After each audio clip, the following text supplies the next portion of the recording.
This body of work is a hypothesis and theory based on syncretic research. This research is meant to unite people and open up discussions about our reality. All we ask is that you be kind to each other once you watch this and start discussing and dissecting it. We also ask and strongly encourage you and everybody to re-upload and mirror this on any and every platform. Redub it in your language, do reaction videos, make screenshots, remixes, refixes, and get this out there.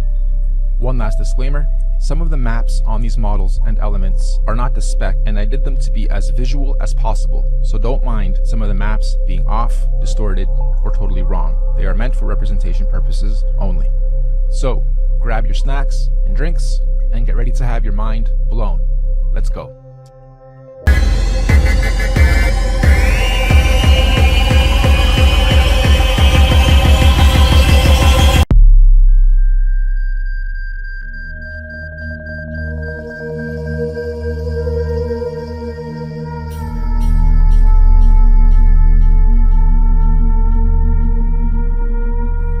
It's true, all of us used to be one on the same vibration. The best way to explain it? We'd have to go either back in time or back to the future. To the starting point of time, 0, where all the axes meet. This is actually the death and the rebirth of consciousness.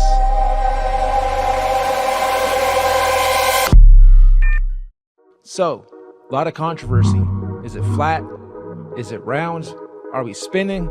Ancient Greek, Norse, and Hindu cosmology all focus on an orb as the universe.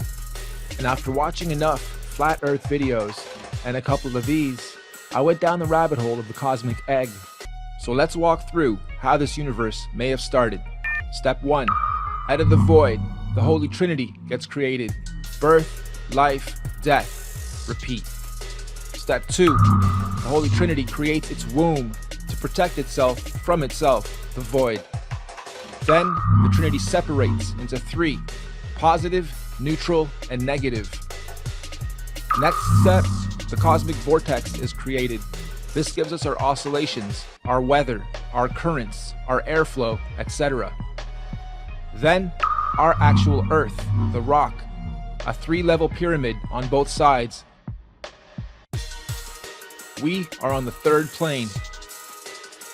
This gives us our 4 elements of life: air, earth, water, and fire. Up above, the galaxies and the stars and the firmament are put in place. Next, we have our toroidal fields.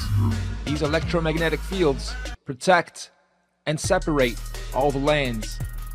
They also oscillate at different speeds, giving us all our rotations of the different planets. Next, the suns and moons are put in place. 3 suns, 3 moons, with Mercury in the middle, acting as both a sun and a moon. And there you have it, Earth, the universe, within a multiverse, within a masterverse. We can't get past lower Earth orbit. That's that first toroidal field to the lands of Mars and Venus. The Antarctic is not the South Pole. The Antarctic is the perimeter around that first toroidal field. When they say they're going to outer space, it doesn't mean up. It doesn't mean to land on stars. You can't do that. It means to go outside the perimeter to outer lands. When they talk about alien life forms or other life forms, it means coming from these other lands. So who knows what's beyond those perimeters? That could be the land of the aliens. Maybe we're the aliens. Maybe the outer perimeter has even more life forms and resources and inhabitable land. Maybe some of us already get to go there. One thing's for sure, if this is true, I could see why they'd want to hide it. The resources on these planes are obviously limited if this is all designed. If there really is a dome above us, and we're stuck here, and we can prove it, then the first thing we'll want to do is break out, figure it out. Why is it here? Why are we here? Who built this? Next, the religions will probably all claim they were right. Next, chaos. panic. The elite have done a great job at the divide and conquer campaigns over the last generations. Now it's down to gender wars, identity wars, regional wars, resource wars, and the most important, the war on your mind, body, soul, spirit, perceptions, indoctrination of who you think you should become and what you should spend your life doing. We're not unified, and that's the last thing they want. This scares some people. This makes others laugh. They'll continue believing we're spinning on a ball, defying all kinds of logistics. But okay. The cool thing though, is we're having a mass awakening. All the holy books pretty much tell this same story, just giving all the variables and planets and suns and moons their own names and actors and stories to go by. Being in the arts for the last 25 years, well, my whole life really, but professionally for 25 years, I understand one thing's for sure about music, art, feelings, and this world itself, and that's frequencies and oscillations. And we all come from a sine wave, operate in oscillations and cycles, and so does this planet. It breathes, it goes through cycles, it goes through patterns. The suns and moons go through multiple oscillations at the same time. This model also explains lunar and solar eclipses rather easily, rainbows, color theory, etc. also rather easily. The point of this, if any, don't let it scare you, even if all of it is true. If anything, this should help you at least gain some knowledge, become a little more illuminated, and understand your life, your body, your mind, your soul is also a big oscillation machine, and you should be oscillating every single day at your full potential.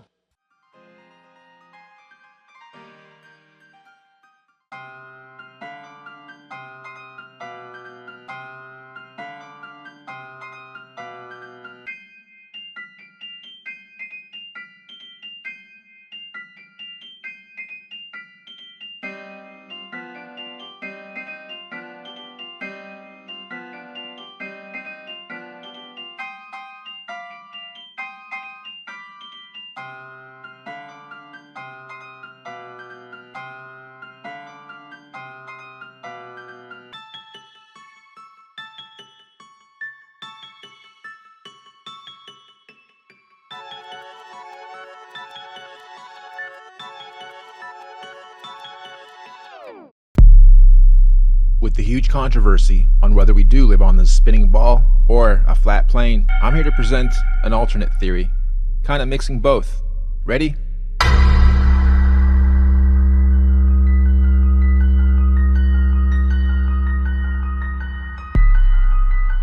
At first, out of the void, the nothingness, the timeless, spaceless, and matterless abyss, chaos finally met order. It is intelligent. It is beautiful. It is everything and nothing. It is all at once. It is syncretized. I call it infinite consciousness. One day it decided to finally create a womb for itself, where it can build a home to create an experience within itself. So the Holy Trinity was designed, executed, and it's perfect. This is essentially the birth of consciousness. In the center is absolute consciousness, where everything overlaps: birth, life, death, creation, sustenance, and destruction, the Father, the Son, the Holy Spirit. Everything is divided into threes, hence the 33.3333, etc. number being so popular and important in our society. It's also worth noting, this is where I believe the first sine wave was ever created. That is the breath, the in, the out, the up, the down, the left, right, etc. This is life, consciousness, cycles, repetition, patterns. With its intelligence, the Holy Trinity creates its home, its womb, the first of 5 rings. This is the seed of life, where everything starts. While slowly transitioning from chaos to order, the Trinity divided itself into three portions. Just like on a magnet, you have red and blue, positive and negative. Here we have birth, which is up top, Polaris, the highest star. In the middle we have life, which is green. And on the bottom we have death, which is red, negative polarity. This is also why we have RGB in our color codes. I'll actually explain that one in a bit more detail a little later, because it is important. Next, the Trinity started to stir its creation, essentially creating our cosmic vortex, the universal highway, and our atmosphere generator, all basically connecting us to the Masterverse, so they say. Up top, this also creates the mainframe that powers it all. This gives us our energy, our weather, our flow of airs, waters, currents, all spinning clockwise, oscillating, and giving us our gases, densities, buoyancies, turbulence, etc.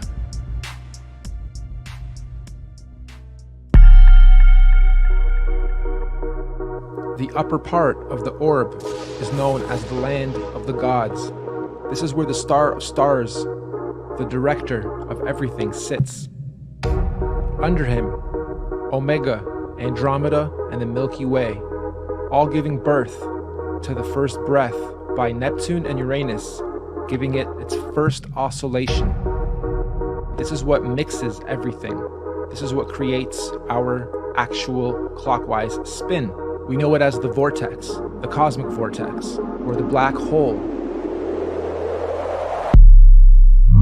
Next, we have our actual Earth, built in three parts as well, both above and below. Like they say, as above, so below.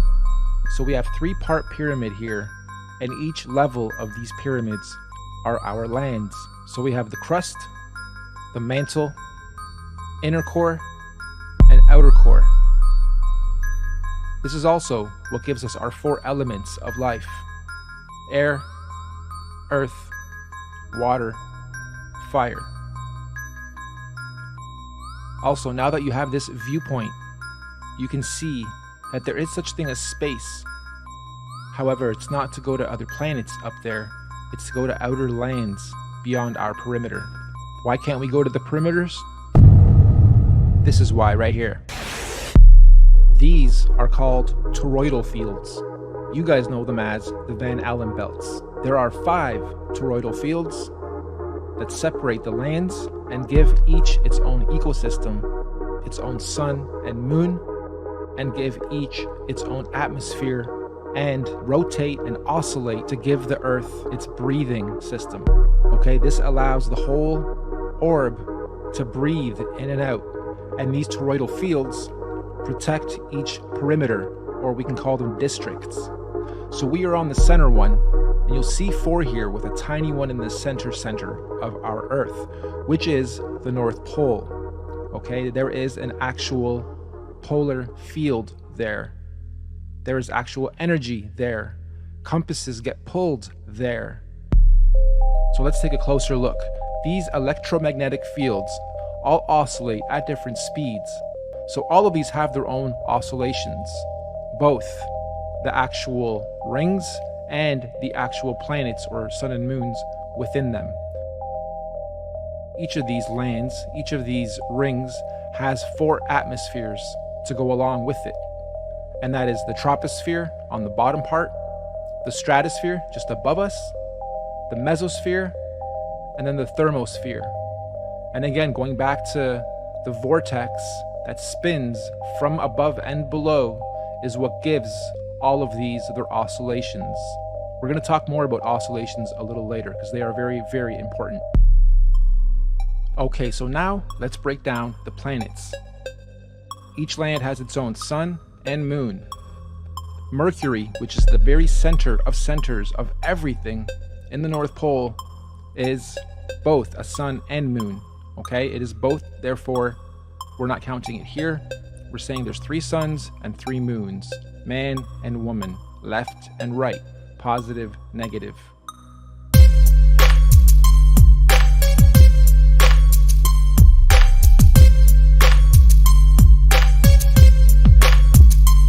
Each land has its own ecosystem. This is where the theory of extraterrestrials or extra terrain, extra land, come from. The outer ring may also be where dinosaurs, creatures, aliens, again, a different ecosystem, different light sources, colors, air, breath, everything is different. So, when they say they're trying to explore outer space, it doesn't really mean up, because those are luminaries, those are stars, those cannot be landed on. They mean outer lands beyond the perimeters known as the South Pole or the Antarctic.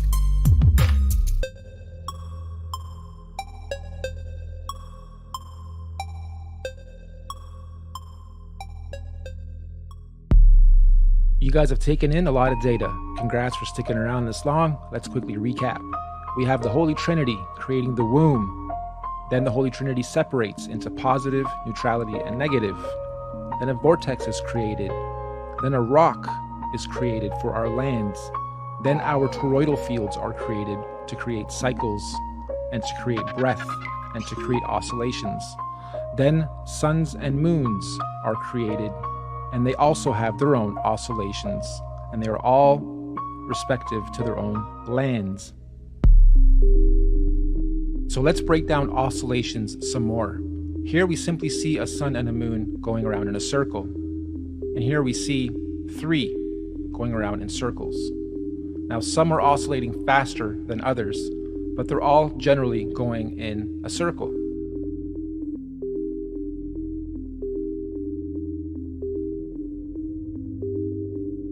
And they are now going to oscillate in a lot of different ways as well. Here you see the original oscillation to the different types of patterns you can create while doing your big oscillation. So this is a double oscillation. And here you can see that all the planets are also moving up and down over their oscillations as well. So we have a big oscillation, and then a pattern within that as a secondary oscillation. Then we're moving up and down as a third oscillation. And they're changing patterns over time and could be adding and removing other oscillations. Who really knows? You can also create different types of oscillations based on the different wave type. We are known as a sine wave. Everything is fluid. There are also sawtooth, triangle, and square wave types. This is also used a lot in music production. We'll go into that a little bit more later too. But you can see that these patterns create beautiful shapes, and they also depict our time, our seasons, our summers, winters, when the planet's breathing, opening and closing. That gives us all of our different oscillations. These oscillations also explain the various lunar and solar eclipses. Think about it. In certain oscillations, the sun will be going in front of the moon. In other oscillations, the sun will be going behind the moon, or vice versa. And that probably happens with all the planets. That's why sometimes you'll see people ask, why do I see 2 suns or 3 moons or whatever, the various variations and phenomena that we see. Generationally, these patterns have been tracked to some degree. If you actually pause the video as these are going around in their circles, you'll start to create amazing shapes. And if you connect all the planets and the dots, so to speak, you'll see where the yin-yang symbol comes from, the positive negatives come from, color theory comes from, frequencies come from, everything basically comes from these oscillations. It is a beautiful system of design. They say the fallen angels or the illuminated ones have had this knowledge, which I'm presenting to you today as a simple theory, but there's probably some truths to some of this, have had it for a long time, and it has been perverted and distorted over time. Now, just as a side note, wouldn't it be a great story to tell the populace that you cannot get off this planet, because there is just infinite time and space outside of this plane?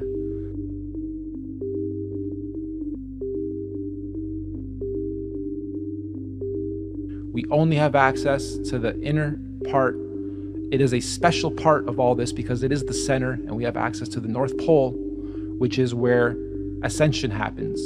And I do think we are in a special time. It's not just, let's prove the earth is flat. What's beyond that? So what if it is? Well, what might be outside those perimeters? Maybe there are things we need to protect ourselves from. And or maybe it is just a bunch of land we cannot get to, but every country, every government would love to chop it up, carve it up, because there's so many precious resources out there potentially. Okay, so let's look at oscillations and frequencies in music now. I've been doing music production for a very long time, on top of doing art, digital media, video. I've gone through everything to do with art. My creative side is my passion, my labor of love, and I believe I've been given these beautiful talents and skills to share beautiful information like this, and potentially help you guys ascend, or at least become illuminated and understand and have knowledge in a beautiful, engaging presentation.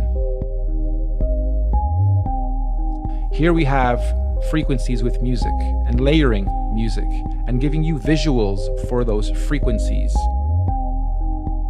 You can see that certain notes sit in the lower frequencies and certain notes sit in the higher frequencies.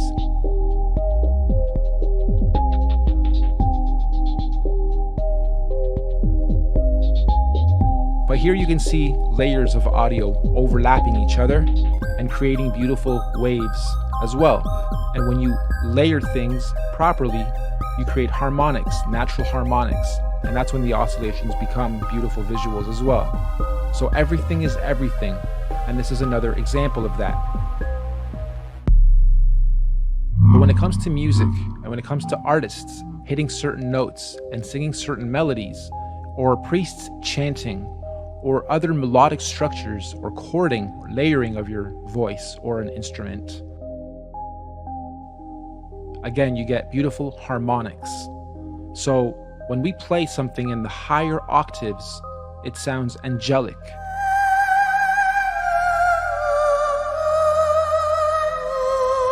When we play something in the lower octaves, it sounds demon-like.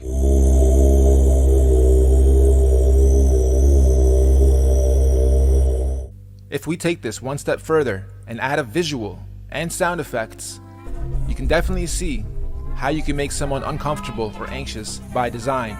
Now, while watching this, think of your daily routine and how you oscillate and what you eat and what type of frequencies you take in, people you talk to, entertainment you take in, etc. You'll be surprised at how much negative energy you probably take in on a daily basis and don't even know it. We're on the fucking moon. Over. We cannot believe you are on the fucking moon. Over. You know when a musical artist is singing and they're off key, you can just tell, you can sense it. You know the harmonics are off. Or when someone's showing you a spoofy video, you can tell it's fake. Or when a journalist is spoofing a story, you can tell they're faking it. This is because the harmonics are off and your bullshit radar is basically detecting it. But when you do it through things like entertainment and movies and music and comedy, where there's a bit of truth to every joke, you play a very fine line of the types of perceptions you're presented with your whole life. So of course, me showing you this stuff's probably making you reject it instinctively, because your whole life you've been told we're living on a ball that's spinning in outer space in infinity. And in part, some of that might be true. Singularity could be the Big Bang, but our actual land that we live on, well, I'll let you be the judge. Or you've ended up on this video because you've already discovered your own truth.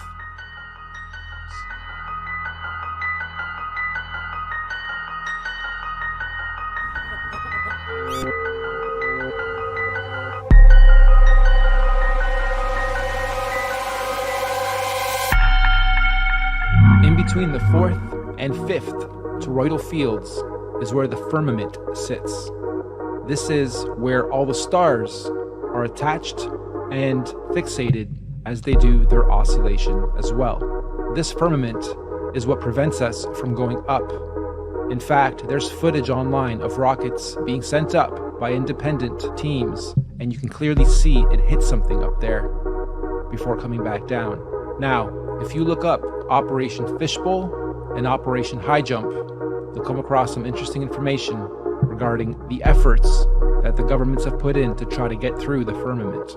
Anyway, that is how the star system works.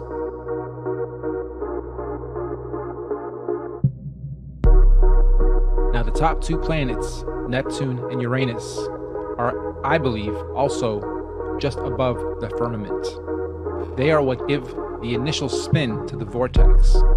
These two are also known as exoplanets, and that is because they are on the exterior of the toroidal fields and outside of the three suns and moons system. And again, this is what gives all the differentiation to all the oscillations of everything else under it. So we've covered a lot of the top half because that is our home, and we don't really know what's on the bottom. But based on the same research sources, the bottom is very much like the top, except with water. There are also 3 levels below us that mimic what we have above, and then there's also a firmament on the very bottom, just above Pluto.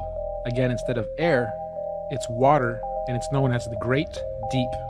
The 5 toroidal fields operate down here to cycle the water in its respective cycles as well. And frankly, who knows what kind of life forms may be down there, or what may be down there. But this is known in our literature as hell. Interesting, huh? So, how does religion tie into all this? Let me try to explain, and this is just my opinion. I believe all the holy books were simply metaphorical stories to explain exactly what I just showed you. I don't believe they were actual people. I believe they were depicting everything you see here, and all the variables were given their own characters. Pretty much every single thing you see in the holy books, it's a story and a metaphor to explain one of these variables in this beautiful universe. I'm not trying to push any religion onto anybody, nor am I religious, but I do believe that people in ancient times simply had this knowledge and again told it to us in story format, or in book format, or in holy book format. Before we get into the details, it's extremely important that you have a full understanding of the construct of our geocentric electromagnetic universe. If you're not familiar with this geocentric model, we're going to leave links in the description for you to catch up on the basics. In short, we're not on a ball. Our Earth currently consists of 4 concentric rings of physical land, beginning and spiraling out from the 0-point axis at the center of the plane, just like a drop of water that falls into a larger body of water, therefore creating a ripple effect, beginning from its point of impact, concentrically expanding outwards. The very middle center of this vast earthly concentric plane is what's known as the 0-point axis. This is what we refer to as the magnetic North Pole. This central pole is not just a symbolical metaphor, but an actual physical marker said to be a magical, or should I say, magnetic pillar, sometimes referred to as a holy mountain or the tree of life. The first big red pill you're gonna have to swallow is that beyond all these dimensional fields of energy from where we are now, in our northern and southern extremities, are other extraterrestrial lands inhabited by other extraterrestrial civilizations. This is what we might call extraterrestrial outer and inner space, extraterrestrial outer and inner Earth. I know, it sounds crazy, just bear with me. Each of these 4-dimensional rings of Earth have their own eco, lunar, solar systems and seasons, and their own sun and moons, which would be our current 7 wandering stars. Saturn and Jupiter being the solar sun and lunar moon of the outermost ring, domain, or realm of Earth. Mars and Venus being the solar sun and lunar moon of the next concentric domain of Earth inside that. This Mars and Venus domain would be the main realm beyond our southern Antarctic boundary and the Aurora Australis electromagnetic field. Then, of course, we have our own solar sun, Apollo, and lunar moon, Artemis, in this domain. And last but not least, Mercury within the inner central realm beyond our northern Arctic boundary and Aurora Borealis electromagnetic field. This inner star, Mercury, is androgynous, both a solar sun and lunar moon in one. It's sometimes referred to as the inner Earth Sun or Black Sun or planet Nibiru or planet X. Now, the full expanse of our entire earthly plane with all the different realms would be what the ancient Greeks referred to as Mother Gaia, the Kemetic Egyptians called the Benben or Mother Geb, and the Indo-Vedics referred to as the Bhumandala. In this presentation, we're going to explain and show how this spiral expansion of space, time, and matter began and continues to be. Let's go.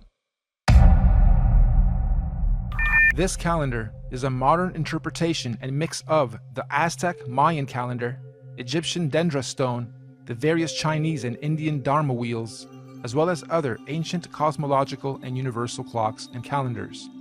Many ancient cultures, civilizations, mystics, and researchers have created and depicted various cosmic clocks and calendars over the ages. Some simple, others complex, but one thing is for sure.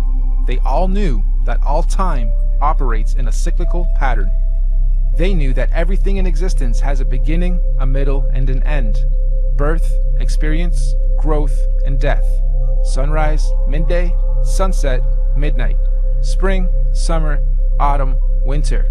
Iron, bronze, silver, gold. You get it. So our cosmic calendar of time is a macrocosmic and syncretic mirror reflection of those observable microcosmic clocks, calendars, cycles, and seasons of time. And as always, our research is embedded on the foundation of natural and observable everyday reality. Hopefully by the end of this presentation, you will have a better understanding of how different ages, races, civilizations, and realms have come about over time within our electromagnetic cosmic egg universe.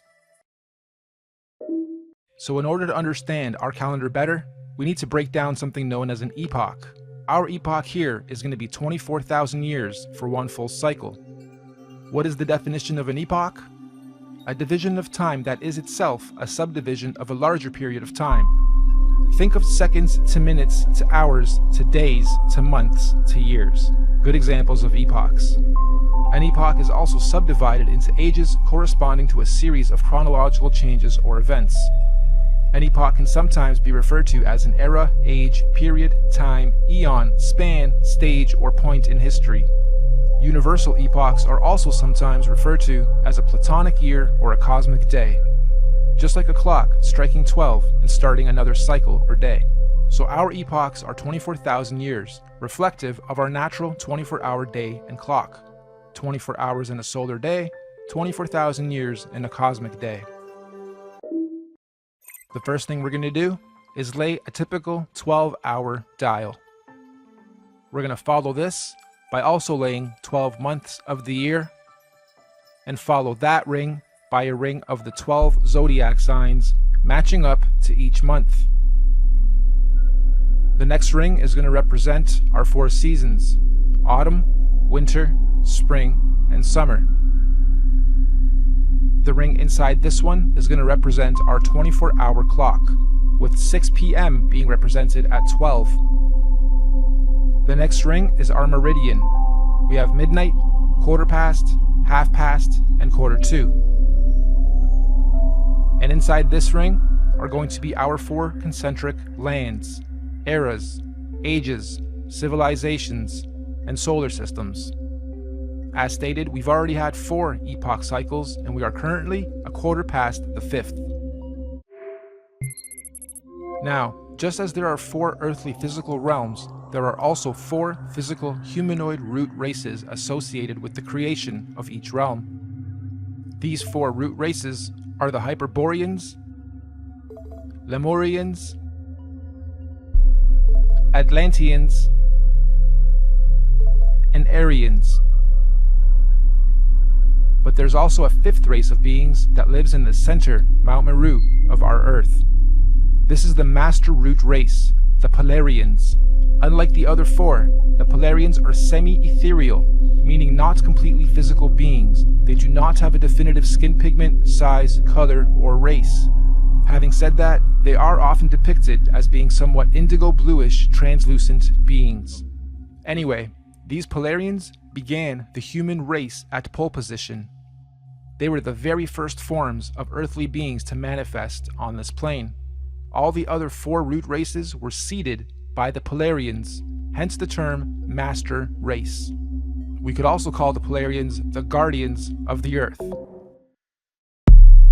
So this first Polarian epoch, or first 24,000 years, centered around the cosmic tree of life, was regulated by the grand heavenly first and largest solar system, Neptune and Uranus, the highest and first 2 wandering stars, or sun and moon, of our universe, albeit semi-ethereal in nature. And at the end of their epoch, the Polarians completed their first cycle or circle of cosmic time, 24,000 years of experience.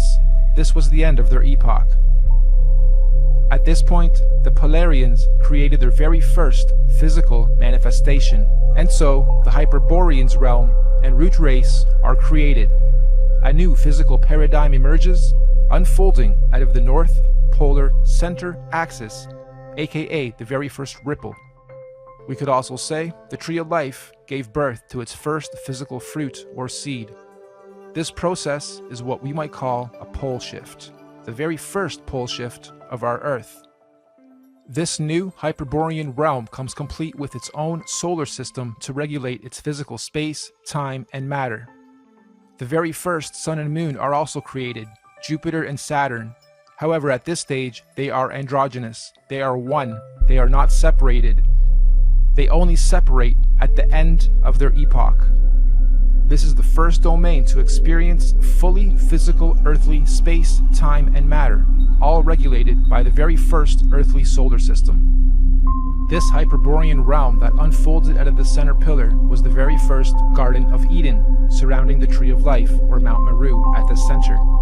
Keep this in mind for the rest of the creation process. Every time a new ripple comes out, it is the new Garden of Eden. Over the next 24,000 years, during their epoch, the Hyperborean realm was gradually pushed outward away from the center as a new realm and physical root race was created. The second ripple, the Lemurian realm and root race, is seeded. A second pole shift, and again a new paradigm emerges, pushing the old Hyperborean realm outwards and away from the central pillar or tree of life. This is also where Saturn, aka Kronos, and Jupiter, aka Rhea, separate and start their orbit. This second realm, the Lemurians, also get their own sun and moon, which is at that point in time also androgynous, a sun and moon in one, which will in 24,000 years be known as Mars and Venus. During this epoch, the Lemurians are the Garden of Eden, and Mars and Venus, the androgynous sun and moon, regulates its cycles, seasons, and ages of this new realm and domain. Don't forget, the Lemurians were also seeded from the Polarians, the master root race, and not the Hyperboreans going inward. All races were created and seeded from the Polarians. So the Lemurian realm is the second Garden of Eden, and again, after a cyclical time, when their epoch ends, they too were pushed outward to make way for the third root race. The Atlantean realm and root race is seeded. This is pole shift number 3. Mars and Venus now separate into 2 and start their orbit. This new Atlantean realm, like the previous 2, was seeded with its own androgynous sun and moon that will eventually turn into Apollo, our sun, and Artemis, our moon, to regulate and control the cycles, seasons, and ages of that realm. This Atlantean root race and realm is the one we currently inhabit. All human races in this realm of Earth are predominantly Atlanteans. You are an Atlantean. During this Atlantean epoch, we in this realm were the Garden of Eden at the center. And once again, over cyclical time, 24,000 years, history repeats itself. Atlantis fell, or rather sank, when the Great Deluge or Flood happened, and reset us from the center to where we currently are, also finally setting Apollo and Artemis into their orbit. And so the Aryan root race was seeded out from the fourth and most recent pole shift. This is the current Garden of Eden. And to give us a point on our timeline, this Aryan root race and realm was seeded about 6,000 years ago to join the human race. And as our fractal pattern continues, just like the realms before it, the Aryan realm was birthed with its own solar system, Mercury, its androgynous sun and moon to regulate and control the cycles, seasons, and ages of that new domain. And so, here we are, 6,000 years into the Aryan or fifth epoch.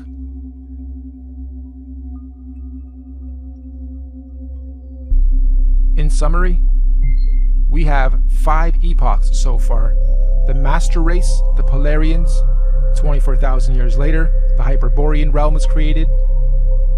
24,000 years after that, the Lemurian realm was created. Then the Atlantean, then the Aryan. And according to many ancient scriptures, mythologies, and mystics, there are 2 more epochs to come, meaning 7 epochs, 7 earthly realms, and 7 root races. Moving on. You'll also notice in this realm of Earth we are currently in, there are 4 main races. All the other races in between are mixed races, or rather mixes of these 4 sub and root races. The black races have their DNA lineage from the very first Earth root race, the Hyperboreans. All native black cultures of this realm predominantly have their cultural beliefs and practices handed down by the Hyperborean root race, sometimes referred to as the Anunnaki. The Oriental Asian races have their DNA lineage from the second root race, the Lemurians, and likewise, the Oriental cultures stem their beliefs and practices from the Lemurian root race, commonly and mistakenly referred to as the Reptilians. The Indo-Asian races have their DNA and lineage from the third root race, the Atlanteans. The Indo-Asians naturally stem their beliefs and practices from the Atlantean root race of their current realm. The Indo-Asians naturally stem their beliefs and practices from the Atlantean root race of this current realm. This means the Indo-Asians or Vedic Indian races are the original root race lineage of this Atlantean realm. And the white races have their DNA lineage from the most recent fourth root race, the Aryans. And of course, most of the white cultural influences we see today are seeded from the Aryan root race currently at the center, Garden of Eden. The Aryans are what most religious texts and mythologies refer to as the current gods, or sometimes fallen angels. The Aryans are also sometimes confused with the Palladians, aka Polarians, who are semi-ethereal beings that live at the very center, Mount Meru, and not in the current Aryan Eden realm. Now, although we in this realm all appear to be different races within our different sub and mixed race lineage and traits, we are actually one race. This is due to the mixing of genetic codes over time. We are all predominantly Atlantean humans, only with slight genetic variances, most notably skin pigmentation, hair structure, eye color, and cultural and religious programs. In fact, most of the racial and religious divisions and wars fought today have their roots seeded from past wars between the 4 root races. We Atlanteans in this realm inherited our predisposed prejudices of one another from outside influences. Now, we hypothesize that all the other Earth realms would have many different multicultural sub and mixed races in their own domains, just like we have in this realm. Meaning, there are probably thousands of different sub and mixed races and cultures within the different domains across the entire plane of our Earth. But, fundamentally, every root, sub, and mixed race on Earth is of Polarian origin. Every physical conscious being in existence on Earth is of Polarian origin, with all the various solar systems and extraterrestrial civilizations divided and separated from one another by the various toroidal electromagnetic fields, aka the Van Allen belts. These electromagnetic belts do periodically open and close or weaken and strengthen dependent on the various universal and cosmic cycles, seasons, and ages. This periodically happens to allow the sharing or rebalancing of conscious energy, technology, and knowledge between all the different earthly dimensional realms. And we are fast approaching the next opening of these electromagnetic barriers. This opening event will be a revelation that will impact us all in this realm, collectively and individually. We can already see the birthing pains of this great cosmic event with the current so-called conscious awakening and unusual weather patterns. Moving on, we must remember that these physical constructs we call bodies are just that. They are bodies, vehicles, avatars that carry the real, living, Polarian conscious energy or spirit being within it. This conscious energy within us that is here experiencing, learning, growing, and sharing is what some might call a spirit or a soul. This is the real you, your soul, your conscious energy. And we all know energy has no color or race or nationality or prejudices. Just polarity, positive energy, good vibes or people or souls, and negative energy, bad vibes, people or souls. And as such, the human race is just part of the temporary physical journey, individually and collectively. What many in modern times term as the matrix, or what the ancients called the Maya, the illusion. Next, let's explore exactly how cosmic epochs and ages work, using the current Aryan epoch calendar as our reference.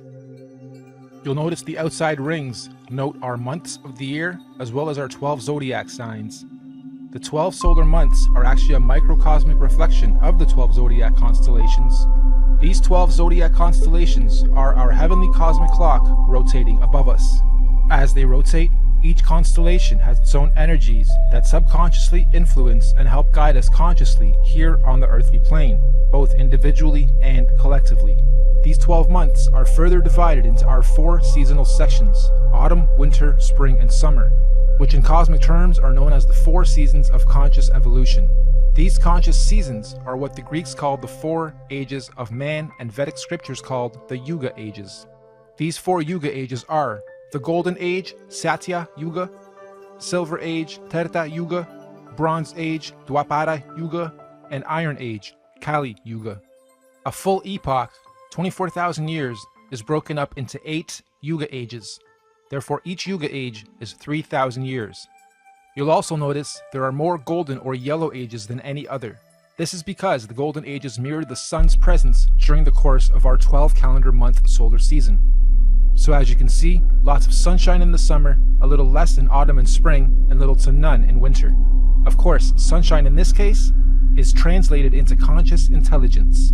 And obviously, the Yuga ages of our universal summer are much higher states of consciousness than the Yuga ages of the spring, autumn, and certainly winter ages. We also hypothesize that when golden ages overlap within different realms, there are no torus fields or separation between those particular realms.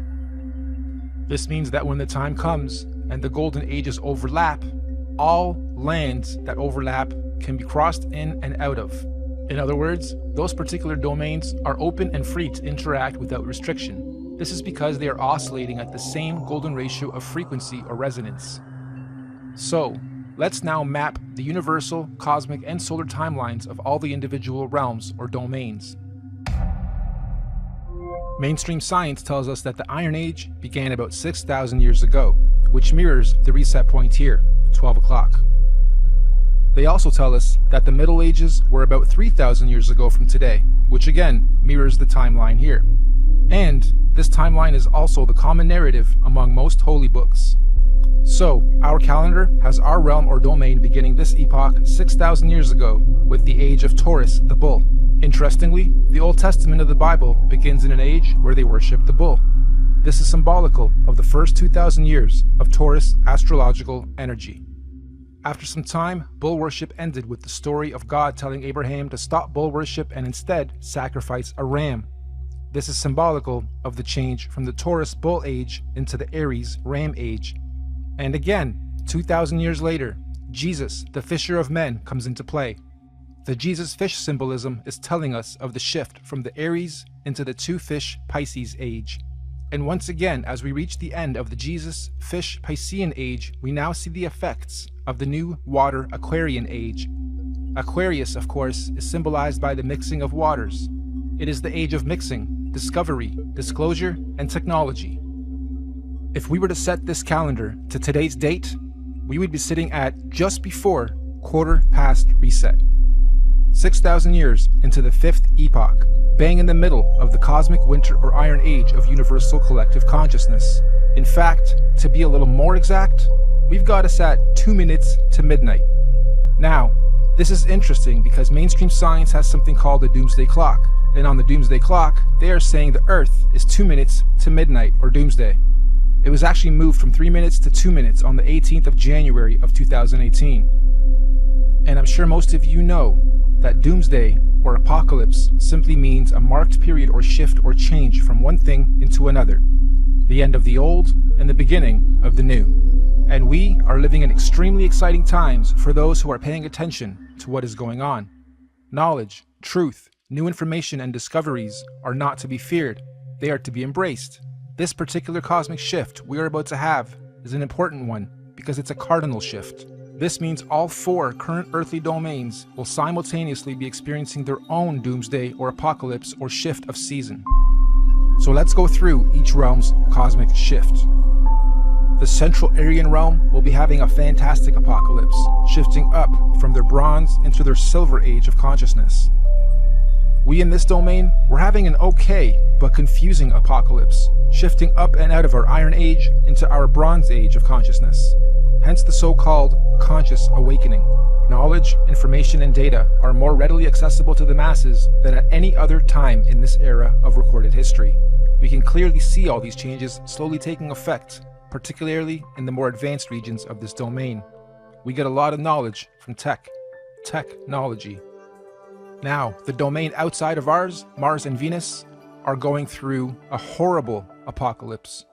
A real doomsday for them as they reset or fall from their golden ages into their Iron Age of consciousness. And the last realm, the Hyperborean realm, still has one more golden age to go. What's even more interesting though, is the nature of this current and coming cosmic shift. Like we said earlier, the current shift is called a cardinal shift, meaning we are not only having a zodiacal energy shift, but we will also simultaneously be having a physical solar shift to mark all these changes. This simultaneous double transitional shift is known as a cosmic or galactic alignment.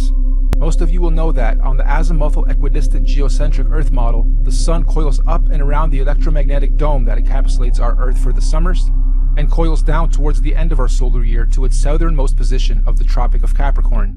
And on December 21st is at its lowest zenith or y-axis point, the farthest out from our land center and the closest to the Earth vertically. This is what's known as the winter solstice from a northern hemisphere perspective. Once the Sun has reached its lowest point, it follows the same gradient circuit, neither ascending or descending for 3 days, before it then begins its journey back up to the Tropic of Cancer towards the top and center of our electromagnetic dome of this domain. Meaning, every year, for only these 3 days of our year, from the 21st to the 24th of December, the Sun is neither rising or falling along the electromagnetic torus field dome over and around us. The Sun only resumes its ascension back up to the top 3 days after the 21st, on the 25th of December. Sound familiar? Dead for 3 days, only to rise again? Anyway, if there's to be any kind of cosmic solar event, it would most likely happen during this period when the Sun figuratively dies and is waiting to rise again. Using the same principle, we hypothesize that all the other suns in all the other domains follow a similar solar system. As above, so below. As within, so without. However, obviously their seasons and solstices occur at different times in relation to their own individual ecosystems. You've heard us refer to this body of work as the master oscillation. That's basically what we're saying. All the luminaries have their own paths. Oscillations, secondary, third, and fourth oscillations, and eventually they all line up again, and eventually, they complete an even bigger cycle, fully lining up. And this only happens once every 6,000 years.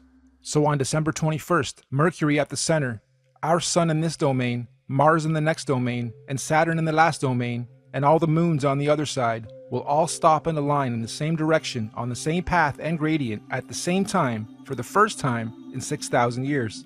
This is what we hypothesize is the long-awaited return of the Sun/Sun, or Christ, the galactic alignment, return of Nibiru, or Planet X, or consciousness, the great solar event.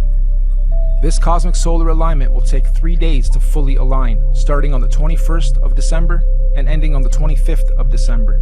The electromagnetic torus fields in all 4 realms will either disappear or open up or weaken due to this galactic solar alignment. This is the opening of the portals or windows of the heavens spoken of in the Bible. This opening should occur for 7 days, from the 25th to the 31st of December. That also means everyone on Earth will all be able to see all the different wandering solar systems of all the domains clearly in our skies. Everyone will have vision. And if you think about it logically, if all the luminaries are at their lowest points, that would make everything above us easy to see, bright, and crystal clear.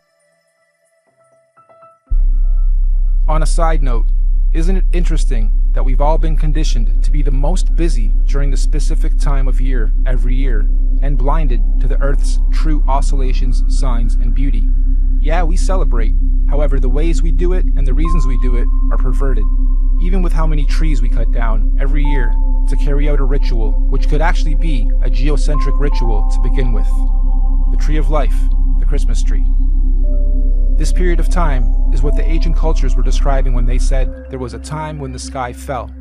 Many ancient cultures also describe a time where there were many suns and many moons in our sky, and we believe history is about to repeat itself again. This phenomenon will affect and change our atmospheric conditions as well.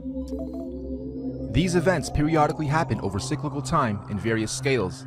The last big one occurred in 1859 and was called the Carrington event. Feel free to look it up. The one coming is going to be much, much bigger. This solar alignment is meant to realign cosmic energy and consciousness within the various earthly domains and realms of our Earth. This energy blast will begin at the center of the Earth, or the North Pole. It will spiral outwards towards the edge and bounce back towards the center over a very short period of time. The event itself will be triggered by an electromagnetic sonic boom that will look like what we know as a nuclear atomic bomb.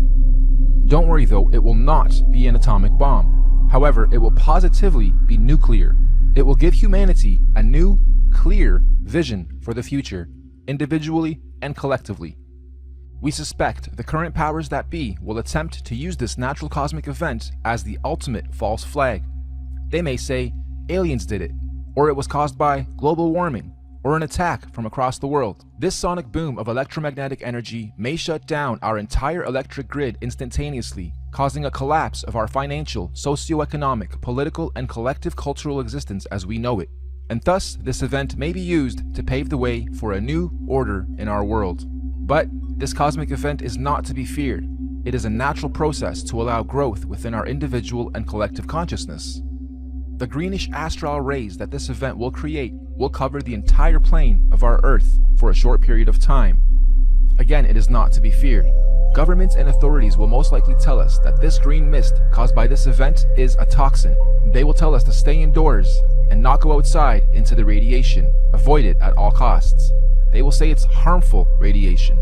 And it will be, for those who have heavy metals in their bodies, i.e. vaccines, etc. But for those without harmful chemicals in their bodies, the radiation will radiate and activate dormant DNA, potentially giving you supernatural abilities. Maybe not Superman-like, however a heavy increase in consciousness and your 5 senses will be expected. And for those of us planning to make the pilgrimage up north to the central realm of our Earth, aka the Garden of Eden, this will be our window of opportunity. Side note, we are just citing scriptures. None of us on the team here are religious or trying to push any dogma on anyone. On the 16th of November 2017, we had a very strange phenomenon occur in this realm. Many of you will remember the red sun and red skies we witnessed and experienced in most of the world. We hypothesize this was a sign of what's to come for those who are paying attention. I know everyone here probably witnessed and experienced this phenomenon, but how many of you actually took note? Of course, mainstream narrative at the time was that it was nothing important, just dust from the desert blocking the sun, and so that little solar event came and went with hardly anyone taking note. Well, for those with eyes to see and ears to hear, please take note. Moving on, we hypothesize that the opening of these electromagnetic torus fields will create an atmospheric plasma discharge due to all the different solar systems of our cosmos being in direct contact with one another. This will create a rainbow effect atmosphere all over Earth in all the realms, an atmospheric twilight, if you will. More importantly though, this opening event will also allow for physical travel between all 4 realms or domains for those with the technology or means to do so. We might call this real interdimensional or outer or inner space travel. Here's another big red pill. NASA has openly admitted on numerous occasions that we humans cannot go past low Earth orbit or beyond the Van Allen electromagnetic belts or domes. However, during this period, we believe we will finally be able to do so. And what does that mean for us? Well, all these different realms are going through their own individual cosmic shifts, seasons, and ages. Because the spiral ripple began at the center, it technically means that, at the center, the inner dome or realm is 3,000 years ahead of us. They have already had 3,000 years of Bronze Age, where we in this realm haven't yet. Our reset happened 3,000 years after theirs, which means during this 7-day cosmic event, anyone able or allowed to enter this inner realm will technically be time traveling 3,000 years into the future or ahead of time. In layman's terms, I'm saying that this inner domain is 3,000 years ahead of us technologically, physically, mentally, spiritually, and consciously. And yes, this is where we propose the concept of time travel into the future comes from. And on the flip side, as the ripples shifting outwards towards the Mars domain, they would now be 3,000 years behind us. So, going from our plane to theirs, we would be time traveling backwards 3,000 years. So, why on earth do the leaders of the free world think it's necessary to militarize space all of a sudden? And why on earth are space agencies and governments all talking about being the first to colonize Mars? Let's look at the definition of colonization. The act or process of settling among and establishing control over the indigenous people of an area, or the action of appropriating a place or domain for one's own use. Makes you wonder if the very same so-called elite royal bloodlines and families who colonized this realm during our reset fall from gold to iron 3,000 years ago are about to do the same thing to this outer domain currently falling from their golden to iron age. As they say, there's nothing new under the sun, and history always repeats itself. With that in mind, let's rewind to something that happened very recently. December 22nd, 2017, the SpaceX Falcon launch. Note the date too, December 22nd, 2017. Wonder how many of you recall the unusual effects witnessed within this particular launch. It looked like the Falcon X was trying to pierce through something. Or perhaps, testing the outer electromagnetic belt or torus field. Kinda makes you wonder, were they trying to beat the clock? Perhaps they succeeded and the secret colonization of Mars is already underway as we speak, hence the militarization of space. However, if they didn't succeed, I'm willing to bet we're gonna see another very similar attempt. Okay, let's stop for a second. I had to add this after the final edit. This script was written months and months ago. I got this script months and months ago, and as I was developing it, I wondered what would happen mid to late November as I was rendering that part. And the universe didn't let me down. Late November, we have Mars Insight. Crazy. Interdimensional earthly time travel is not just a matter of anyone packing their bags and simply going there. There are obviously many extenuating circumstances, like universal and natural laws, that determine how, when, and who can travel where. For instance, the advanced Bronze and Silver Age beings at the center would not want or allow any primitive Iron Age being from the outside into their domain, as it would unbalance their natural harmonic existence. So anyone here, from this realm, wishing to travel ahead of time into this inner realm would generally need to be quote-unquote ahead of their time here, where we currently are, vibrating at a high frequency spiritually, mentally, physically, mind, body, and soul. Many scriptures call this the days of reckoning, or judgment day, or the return of a messiah or messenger of some kind. In this case, we believe this is the so-called event, the return of Messiah. Anyway, let's move on. Those who are ahead of their time in this realm will somehow be given the opportunity to go up ahead of time into this inner or upper realm when the time comes. Likewise, we also believe that those still lagging or holding on to old, outdated, backwards paradigms will of course naturally be drawn back in time to the outer realm. This is where we hypothesize our current elite establishment is planning on going to install a new world order for those beings out there. Most people in our realm, though, will be staying here, in this domain, after the event, to continue experiencing, learning, and growing in the upcoming new Bronze Age and One World Order. And exactly how or what this new age or order is going to be, who knows exactly, but what we do know is that this domain will not be anything like it currently is today after the event. And so finally, when these 7 days have passed over, on New Year's Day, the first day of the first month, the electromagnetic torus fields or domes of each domain will fall back into place as they were. The celestial bodies will realign, and once again the wandering planets or suns and moons will resume their natural cycles, seasons, and movements, thus allowing for all the different domains to begin their new respective cosmic solar and celestial ages. And so, the wheels of time will continue to turn, forever moving forward in cyclical cycles and seasons. Now, of course, we're very much aware that what we are proposing may happen seems a little outrageous and possibly overwhelming. Or let's face it, you might think this is batch crazy if you're hearing this kind of stuff for the first time. But we're not trying to preach or sell anything, simply sharing information. based on cosmological, astrological, mythological, and observable reality syncretized research. This could all be completely wrong, or even slightly wrong, and if so, that's fine, no harm done, life goes on. Or this could be partially right, or even very close to the truth. At which point, if or when these events occur, at least those of us who will have received this good news will be prepared, mentally, psychologically, and possibly spiritually as well. Of course, right now under this domain, we are collectively going through some very difficult birthing pains as we make this shift. However, those in tune with these changes are adapting and consciously evolving with it. This is the so-called conscious awakening. But even more importantly, those who fully understand what's going on are able to accordingly prepare for the changes that are occurring and coming. This is what J.P. Morgan meant when he was quoted saying, "Astrology. Millionaires don't use astrology. Billionaires do." Astrology is simply the natural science of understanding, reading, recording, and following seasons and cycles of the stars and heavens of our universe. Astro simply means heavens or stars. Logi or logi simply means logs or logging. We are astro-logging, making logs, logging all the data of the stars. That's all astrology is, reading and recording of the heavens, stars, cycles, seasons, and ages. It's even written in all the ancient scriptures that in the last days, many will not know the exact time and date, but those with wisdom and discernment of the heavens will be prepared. Keep your eyes to the heavens and look out for the signs of what's to come. So the final question, is all of this intelligently designed, and if so, by whom, or what, and why? As far as we're concerned, the answer is definitely yes. Everything we've talked about is most definitely intelligently designed. Microcosms of macrocosms, the system and order of our Earth, nature, cosmology, conscious energy, and everything else in our universe is just too beautiful and perfectly symbiotic and synchronized to be a random event or evolutionary. Who or where or what is the creator of all this? Here. Yep, right here in this very room and everywhere else around us and within our universe and beyond.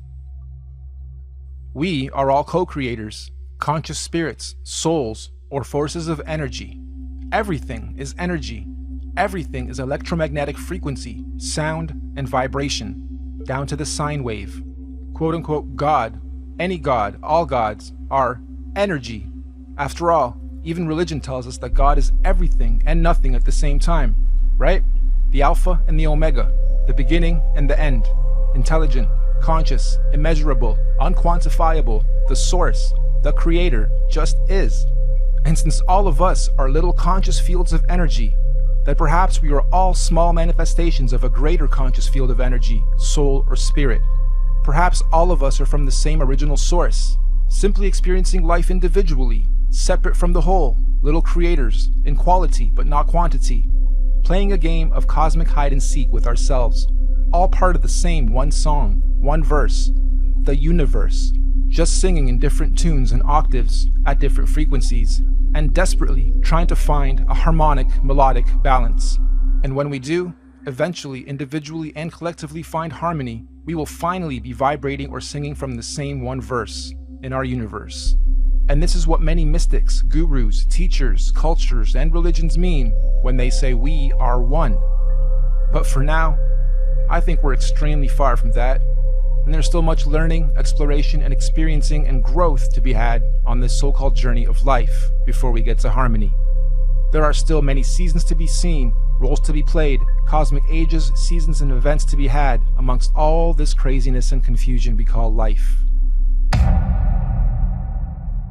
So in conclusion, you, me, all of us are just visitors to this time and place, acting out different roles and characters. Some of us are being directed by various scripts and programs or scriptures, but as we begin to consciously awaken to who, what, where we are, and why we are here, the plot begins to thicken, and some of us have now chosen to completely lose the plot. Why? Because we've decided to start writing our own scripts, our own programs, directing our own lives and movies, and hopefully moving on to the next stage of this experience, learning and growth, in harmony. Nothing that we've talked about today is meant to be a fear campaign, Because ultimately, there's nothing to fear or be confused or even upset about, whatever stage of life you are at on this journey. As cliche as it sounds, the truth will always set you free. Not necessarily when you lie, but when you've been lied to and you discover the truth. Thank you all for your time and patience. We look forward to the experience of learning, sharing, and growing with you all, regardless of what may or may not happen in our individual and collective lives. We hope you enjoyed this presentation and encourage you to share it as far and wide as you can. We also hope that in time, we can look back at this as proof in and of itself that there are people with eyes to see and ears to hear to help share and guide others to their true truth and destiny. Thank you and goodbye for now.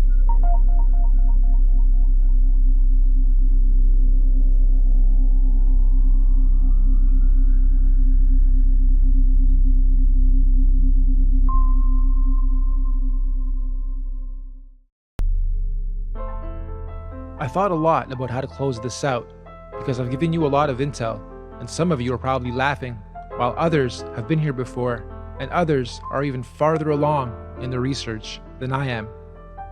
Some of you are probably asking, where did you get all this info? Are you just making this shit up, or is this actually sourced material, or... Well, it's a mix of ancient literature, cosmology, science, and putting various random puzzle pieces together for a long time. Again, it's called the Norb theory because it's just that. I don't believe in this definitively either. I just think it's a lot more plausible than what we're currently told. And as I close this out, I'm going to show you guys some screen caps of others that have taken this theory before me in their own ways and presented it. So does it really matter if the earth is flat or not? Not really. At least not for those that already don't believe a lot of what we're told and taught. And there's a lot of us, and more, awakening every day. But I guess some of the fears would be that the religions would quickly claim they had the right story. There is a creator, something designed this thing, be it a simulation of a simulation, or a great designer, a god, a greater being. And not to mention, they'd have to finally fess up that they've been lying this whole time and give us full disclosure, which may well happen. It's actually an exciting time as more people wake up.